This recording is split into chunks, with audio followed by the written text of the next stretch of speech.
समझ आएगी। ये हदीस भी उसी तरफ रहनुमाई कर रही है कि कहने को वो कोई मजहबी आदमी होगा, ये बंदा चला गया उसके पास, कहा हजरत 99 कत्ल किए हैं, क्या मेरी तौबा कबूल होगी?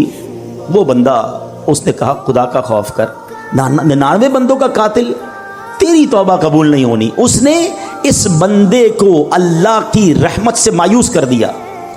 अब वो पहले ही कातिल था, उसने कहा चलो फिर सेंचुरी पूरी करते हैं। उसने इस राहिब को भी मार दिया, 100 कत्ल कर लिए। फिर ख्याल आया नहीं, गलत किया, तौबा करनी चाहिए। फिर किसी आलिम दीन के पास गया। अब आलिम दीन ने कहा कि नहीं, तुम्हारी तौबा कबूल हो जाएगी, घबराओ नहीं, अल्लाह की रहमत से मायूस ना हो। ऐसा करो, फला इलाके में नेक लोगों की एक बस्ती है, तो उसके उधर चले जाओ और उन नेक लोगों के करीब जाकर अल्लाह की बारगाह में दुआ करना, तो अल्लाह करीम जो है तुझ पर रहमत फरमा देगा, तेरी तौबा कबूल कर लेगा। ये बंदे ने नीयत की, अच्छी नीयत, और चल पड़ा। अल्लाह की शान देखो, रास्ते में उसका इंतकाल हो गया। अजाब के फरिश्ते आ गए, हम ले जाएंगे, 100 बंदों का कातिल है।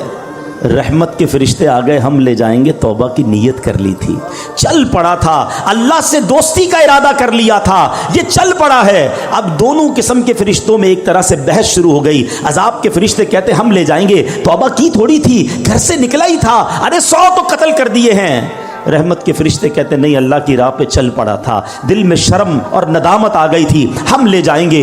अब अल्लाह की तरफ से इरशाद होता है, ऐसा करो, ज़मीन कैलकुलेट करो, ज़मीन को नापा जाए, अगर ये बंदा अपने घर के करीब है तो अजाब के फरिश्ते ले जाएं, अगर ये बंदा नेक लोगों की बस्ती के करीब है तो रहमत के फरिश्ते ले जाएं। अल्लाह अकबर। मैं हदीस के अल्फाज सुना रहा हूँ। अब जब ज़मीन नापी गई तो वो बंदा नेक लोगों की बस्ती के करीब निकला। उलमा कहते हैं ये जो प्लान था ना, अल्लाह की कुदरत का प्लान था, एक्चुअली वो दूर था नेक लोगों की बस्ती के, मगर रब का हुक्म था कि ये बख्शा जाए, उसकी मंशा ये थी ये बख्शा जाए।